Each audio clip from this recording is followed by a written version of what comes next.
ময়মনসিংহে shopping mall ও বিপণী বিতানগুলোতে ঈদের কেনাকাটার জমজমাট হয়ে উঠেছে। ময়মনসিংহ থেকে SMK মিজানের পাঠানো তথ্য ও ভিডিও চিত্রে থাকছে বিস্তারিত। অভিযান নিউজ টিভির সাথে আছি আমি তৌফিক হাসান। ফুটপাতেও ক্রেতাদের কমতি নেই। ফুটপাতে পোশাকের দামে স্বস্তি থাকলেও শপিং মল এবং বিপণী বিতানগুলোতে গত বছরের চেয়ে এবারে পোশাকের দাম বাড়িয়ে বিক্রি করছেন বিক্রেতারা। এতে উচ্চবিত্তদের কোনো সমস্যা না হলেও বিপাকে পড়ছেন মধ্যবিত্ত আয়ের লোকজন। তবুও বাধ্য হয়ে সামর্থ্য অনুযায়ী পছন্দের পোশাক কিনতে এক দোকান থেকে আরেক দোকানে ছুটে বেড়াচ্ছেন ক্রেতারা।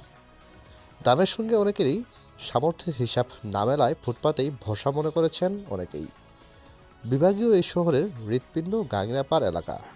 সময়ের সঙ্গে সঙ্গে শহরে বেড়েছে জনসংখ্যার চাপ, ফলে ঈদ পূজাসহ সারা বছর জ্যাম লেগেই থাকে গোটা কয়েক স্থানে।